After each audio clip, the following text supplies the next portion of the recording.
Hey folks, it's me, Ranger, and I'm back at it with another review. And since it is October, spooky season, everyone trying to post semi-creepy content, like put a camera. So I thought, in spirit of spooky month, I would take a look take a look at a character who has definitely earned the recognition of being creepy to say the least. Yep, today we are taking a look at actually the first ever Mattel figure I ever owned, and that is of course the superposable Indoraptor. So a bit of history junk out of the way. So the Indoraptor, which was introduced in Jurassic World Fallen Kingdom, is actually the last canon hybrid in the series. So yeah, so some of you know that the Scorpius Rex was technically the first hybrid created. Then comes the Indominus Rex, and then the Spinoceratops and Cretaceous. So basically, the Indoraptor, design-wise, is basically a smaller fraction of the Indominus Rex, which was hinted at by Vic Hoskins. Now, after getting some bone DNA from the Indominus Rex skeleton during the mercenary heist in Nisla Nublar, which can be seen in Fallen Kingdom and even Cretaceous Season 3. So yeah, so basically the Indoraptor was cloned to be basically a weaponized dinosaur, where basically he would be used for military operations, as he is designed to be controlled by a laser that can pinpoint his targets. And we see that in Fallen Kingdom, of course. He's also designed with echolocation, and it's a lot more linear and, more built for tight movement, unlike the Indominus, which is, of course, bulkier. Now, in Fallen Kingdom, we see, the Indoraptor is being cooped up under this basement of the Lockwood Manor, and, the Indoraptor was supposed to be only be used for display during the dino auction in the film. However, after some investors are, trying to bid on the Indoraptor, Eli Mills decided to bid on it. However, Dr. Wu warned that the Indoraptor is a prototype, meaning that he is pretty flawed, such as the fact that he is pretty much a psychopath. And we see that during the movie where, it was Wheatley who tries to tranquilize the Indoraptor, but then the Indoraptor plays possum and bites off his freaking arm. Honestly, one of my favorite deaths in the entire series. So yeah, so after the Indoraptor gets loose, he hunts down Owen, Claire, and Maisie throughout the Lockwood Manor, all leading up to, the infamous rooftop battle where Blue battles the Indoraptor, and towards the end, the ceiling of the museum of the Lockwood Estate starts to crumble, and that's where the Indoraptor falls into its death and onto the skull of a Ceratops, where Blue roars triumphantly. So yep, that's the general history of the Indoraptor. So being actually the very first Mattel figure, as I mentioned before, so does this figure hold up in my opinion? Believe it or not, it does. This is honestly one of my favorite Jurassic Park, Jurassic World figures, hands down. I mean, I know a lot of people are excited for the new Dino Tracker Indoraptor that's coming up, but I'm still holding on to the superposable figure for pretty much my entire lifetime. Like, this is one of the best dinosaur figures in my collection, period. Like, I really enjoyed this one, and I know some people think otherwise. I know some people have kind of disregarded this one because the sculpt is not entirely accurate, and there's some iffy limitations, but I don't know. I still think the Indoraptor still holds up, and it's no wonder why Mattel keeps on reissuing him. So I'm pretty sure Mattel is still reissuing the superposable Indoraptor, meaning you can still find him at Target most likely. So without further ado, let us get on with the sculpt of the figure. So yep, starting off with the head, really nice head sculpt. I will admit that that this part right here, where this portion of the jaw connects with the head, it is a bit noticeable over time. I will admit that is a little distracting, but that's really like the only major gripe I had. The other gripes I have is that mine in particular did come with some paint mishap. Like there was some weird teeth from the paint that was on the tongue, and then there was some teeth paint that was on this portion of the head. Thankfully, I patched that up with some acrylic paint, and thankfully that's been that way ever since. So, yep, no real issues there that, I managed to fix. Well, I mean, there are issues, but I fixed them. But anyway, so yeah, moving on to the head. So I really love the eyes of the Indoraptor here. One of my favorite details of the Indoraptor actually is the speckled red scales on each of his eyes. I think that's a really cool detail on the Indoraptor, and Mattel did a good job capturing that. So yeah, so we got the teeth. They are individually sculpted. They are of course not sharp since this is technically still a kid's toy. But I think that the teeth are well sculpted and they're nicely painted too. Mine did came a little scuffed, but again, that's nothing but a bit of paint that I couldn't fix. So yep. So really nice scale details all around. The scale detail, while not as not as well defined as some other figures, I think what really helps is actually the shine of the figure. Like I've heard some people noted how the shine of the Indoraptor figure here is more resemblance of like a snake, and that definitely shows it pretty well here, and it makes the Indoraptor a bit more unique in figure form. So yeah. So moving on to the tongue. Like I said, it did came a bit scuffed, but I fixed that. The tongue paint is red here, as you can see. So yeah, again, really nice scales and scoots seen throughout the head. Here's the top of the head, nicely well done. Picked out scales, really nicely done. Yep, and on this side, you can kind of see some noticeable scars seen on his head.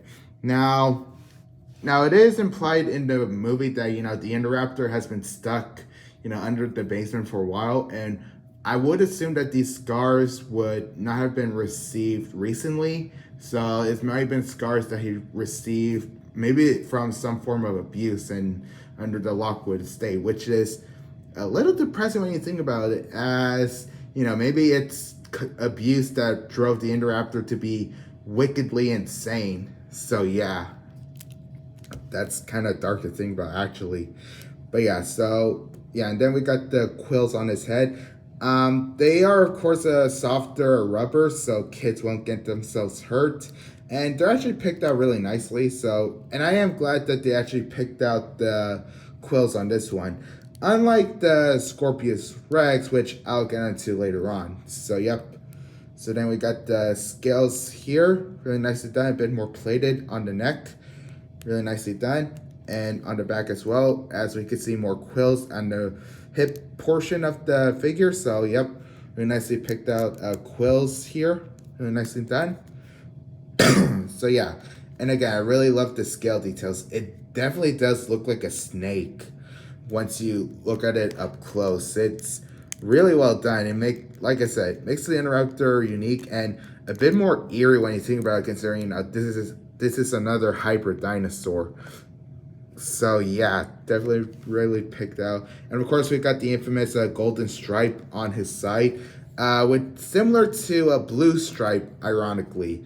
And one of the main purposes of Blue from in Fallen Kingdom is how her DNA was supposed to be used for the next batch of Indoraptors, basically. So yeah, that's definitely quite interesting to think about, like a more smarter and less crazy batch of Indoraptors. Would still be a shitty idea though, but yeah. So yeah, nice scale details on the arms also. Yep, really nicely picked out. We got some quills sculpted on underneath the arms here also. Really nicely done. Of course, we got his creepy Freddy Krueger-esque claws here well, not Freddy Krueger-esque, they're just really big claws. But yep, very nicely picked out. See, the palms are actually nicely picked out, which I appreciate. So nicely done. So yeah, and of course the entire figure is basically of shiny black color with, of course, the with the golden stripe and the red eye here. So yep, very nicely done. Got the legs with nice muscular and more linear. Like the Indoraptor is a more, as I said, the purpose of the Indoraptor is basically to be a more leaner version of the Indominus Rex. So yep, definitely captured that pretty well. Though you still get nice muscle detail here. You have really nice shiny detail throughout. Nice scales. Scales. Maybe not as pronounced, but once you reach the leg, but still pretty good. Yep, and then we get the big feet here. Really nicely done. They're not exactly too oversized, so, and they do actually help with the stability, as you can see. So, yep, really nice stability on the figure. So, yeah, feet aren't too big, so yeah.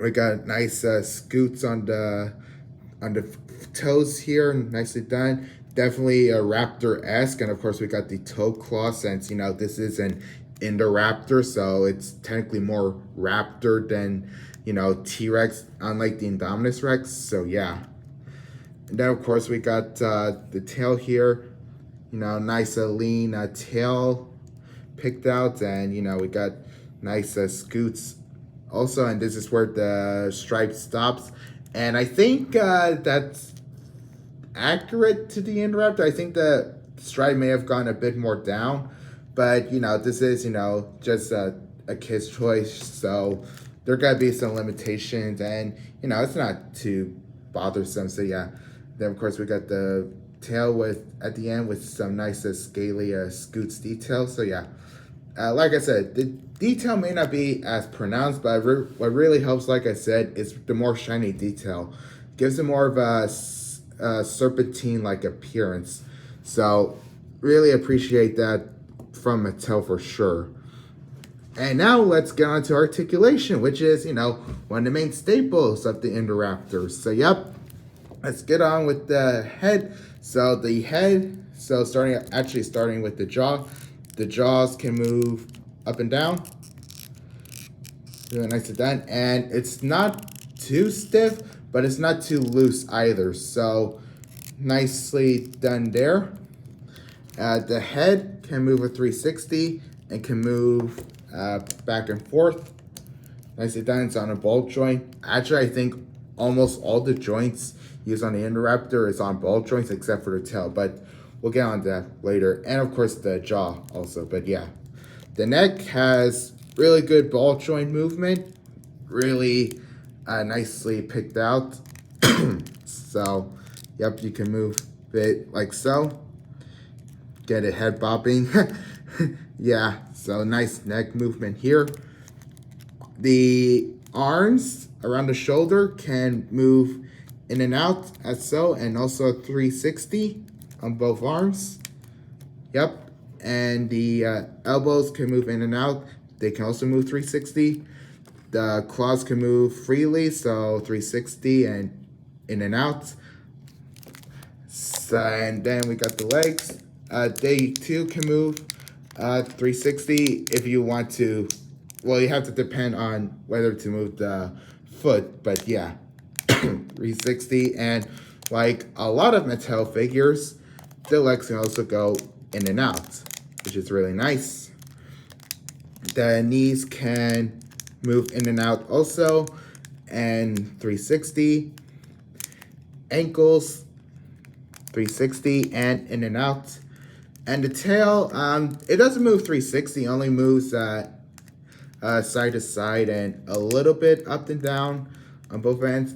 Actually, with my figure, the plastic that surrounds the ball joint actually snapped one day, and all I had to do was super glue it, and there was some super glue left over, but I easily fixed that with some paint. So yeah, do be mindful if you have an older version of the superposable Indoraptor, since mine I technically got it like during the prime days of when Fallen Kingdom was released. So, you know, it's a bit of an older figure. So the ball joint will loosen the movement over time and possibly risk that snapping something. So do be mindful of that if you have an older version of the superposable Indoraptor. But yes, but overall, the articulation done on the Indoraptor, amazing.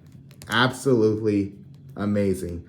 I have heard some people say that, you know, there is a bit of limitation, you know, they didn't add articulation around the waist area. I mean, yeah, that is a bit of a limitation, but for like a $20 figure back then and still today, I think the articulation is pretty acceptable for the price point. And like I said, really superposable. Like you get him in some crazy poses like this. And of course, you know, as we see throughout the movie, if I can put him into pose, you know, he can do all fours as so, which looks actually really good, actually, in my opinion. Yeah, really get him in some infamous scenes from the movie, like, you know, the scene where he tries to stalk Maisie on her bed. Yep. Yeah, you can really get a good shot of that for sure. Yep. And so yeah, you get the idea. He can put him in a lot of different poses, which, you know, is pretty freaking sweet for like the price point, as I said.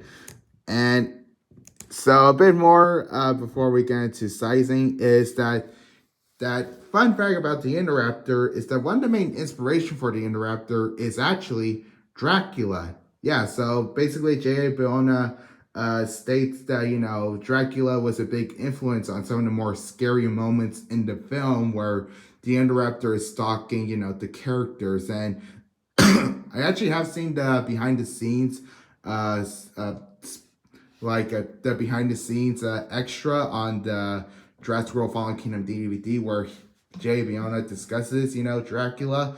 And you can definitely see the influence from, I believe it was the Universal film and the Indoraptor from Fallen Kingdom. You know, and it kind of fits, you know, the Indoraptor is, you know, a all black dinosaur, you know, so he's going to give out some vampire vibes. And ironically, a bit of a werewolf vibe when, you know, he was on the roof of the mansion. He, you know, roars, you know, like howling at the moon. Roar.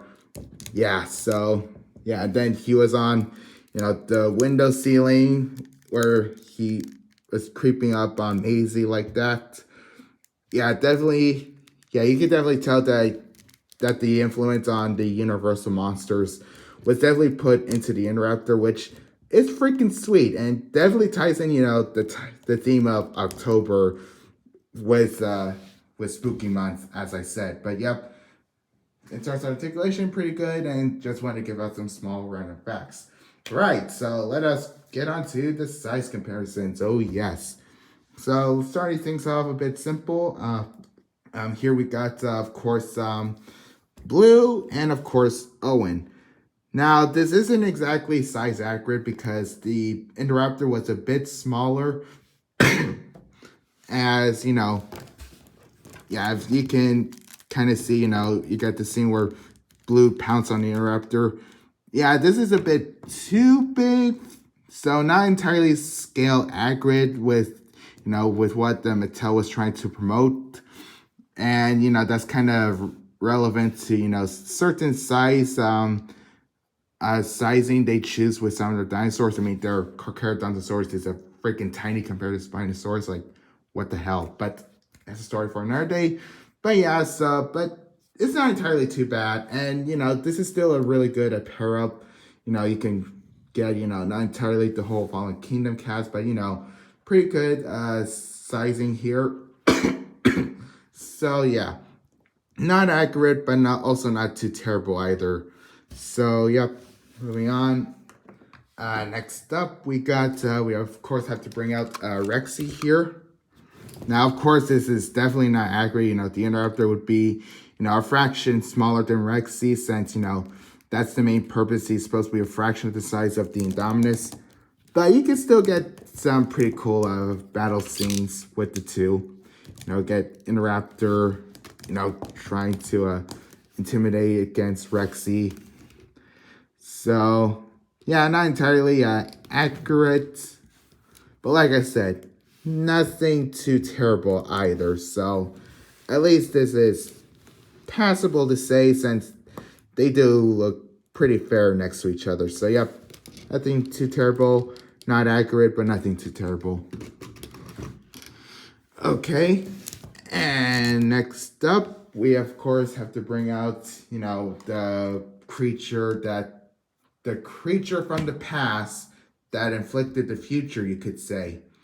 That wasn't the correct quote, but I'm going with that anyways. It is, of course, the Indominus Rex. This is actually my custom Hasbro one that I made. And let me tell you, Hasbro should have hired me. I mean, look at this. But anyways, of course, not accurate, but, we can kind of see, sort of the side-by-side differences between the two.